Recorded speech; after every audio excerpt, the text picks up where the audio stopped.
रंगापुर के गांव में राम रिज कहकर एक व्यक्ति रहता था। राम रिज उस गांव में म्युनिसिपैलिटी के विभाग में कूड़ा उठाने का ऑटो ड्राइवर जैसा काम करता था। राम रिज को दारू पीने का बहुत आदत था, हमेशा पीता ही रहता था। कभी कभार तो ड्यूटी में भी पीता था। कई बार बहुत लोग उसके ऊपर कंप्लेंट भी देते थे। राम रिज कुछ न कुछ कहानियां बताकर मामले से हट जाता था। एक बार उनका ऊपर का ऑफिसर, ये मैं क्या सुन रहा हूँ, ड्यूटी करते समय तुम पी रहे हो, बात क्या है, पूछा। तब राम रिज, मालिक गलती हो गया है मालिक, हम तो कूड़ा और कचरे में काम करने वाले हैं ना, उस कूड़ा का बदबू सहना बहुत मुश्किल है, इसलिए अगर उसे सहना है तो 2 बूंद दारू तो अंदर जाना ही तो है ना सर, कहकर हट गया। राम रिज को एक बेटा मुन्ना था और बेटी रानी थी। राम रिज को बेटा कहे तो बहुत पसंद था, लेकिन लड़की को कम नजर से देखता था। उसका बेटा कभी भी पैसे पूछने से नहीं कहे बिना देता था, लेकिन अगर रानी कुछ पूछी तो नहीं कहता था। रानी को पढ़ाई करना है तो बहुत पसंद थी, कैसे भी करके मैकेनिकल इंजीनियरिंग की पढ़ाई करना चाहती थी। उसके पास फोन में ही YouTube में वीडियोस देखते हुए नया नया उपकरण आविष्कार करती थी। उस गांव में ही एक छोटा सा पार्ट टाइम करके पढ़ाई करने के लिए सोचती थी। घर में ही वो खुद नया नया चीजें तैयार करती थी। रानी को कपड़े धोना मुश्किल लगने की वजह से उसका पिता का पुराना साइकिल को लेकर उसके पीछे एक ड्रम लगाकर साइकिल वॉशिंग मशीन तैयार किया।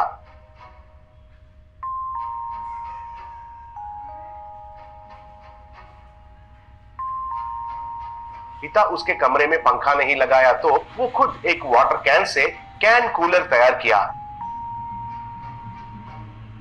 ऐसा रानी हमेशा कुछ न कुछ नया उपकरण आविष्कार करती थी।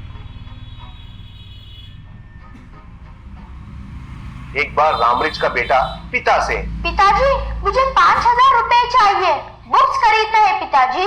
तब रामरिज पैसे दे रहा था, तब रानी बीच में आकर पिता को रोककर, रुकिए पिताजी, उसे पैसा मत दीजिए, पिछले महीने ही बुक्स खरीदना है कहकर पैसा लिया था ना, और अभी क्या बुक्स चाहिए मुझे बताने के लिए कहिए, मुझे उसका सब्जेक्ट्स के बारे में पूरा पता है, बोली।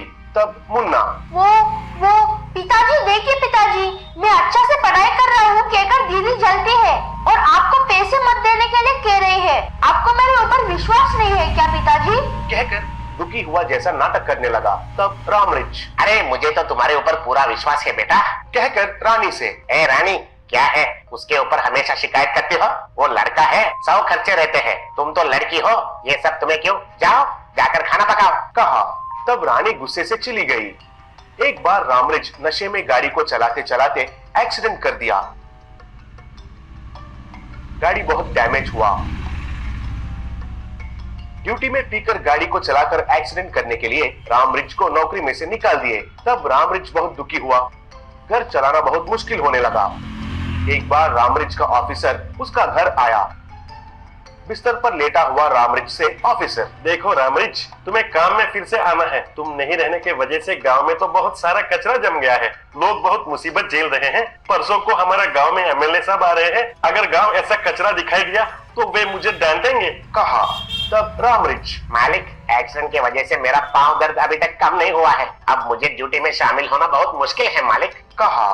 तब रानी उधर आकर, सर मैं ये गांव को साफ करूंगी सर, लेकिन मेरा एक शर्त है, गांव साफ होने के बाद मेरा पिताजी का नौकरी उसे लौटाई है, उसे दारू छुड़वाने का गारंटी मैं देती हूँ, बोली। तब ऑफिसर, ठीक है, कहा।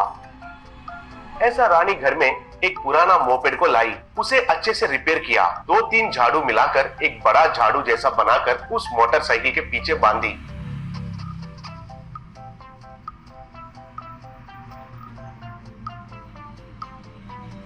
ऐसा उस स्वीपर होममेड मोटरसाइकिल को गांव में चलाते हुए पूरा गांव को साफ किया।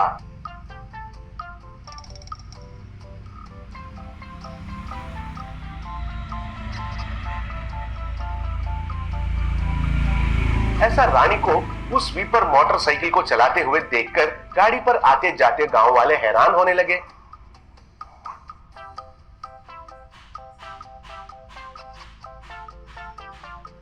कुछ तो उसे वीडियो लेकर YouTube में अपलोड किए। रामरिज कुछ दिनों के बाद ठीक हो गया, उसका नौकरी उसे फिर से मिल गया। एक दिन एक कॉलेज का प्रिंसिपल रामरिज के घर आया। वो रामरिच से। नमस्ते, मेरा नाम ब्रिज मोहन है। इस शहर में बीएम इंजीनियरिंग कॉलेज का प्रिंसिपल हूँ। आपकी बेटी का स्वीपर मोटरसाइकिल का वीडियो देखा था, बहुत आश्चर्य लगा है। आपकी बेटी को हमारे कॉलेज में मुफ्त में सीट देना चाहता हूँ, ऐसा ही स्कॉलरशिप भी देता हूँ, कहा। ये सुनकर रानी बहुत खुश हुई। रामरिच भी बहुत खुश हुआ। इतने साल रानी को कम नजर से देखा है कहकर बहुत दुखी होने लगा।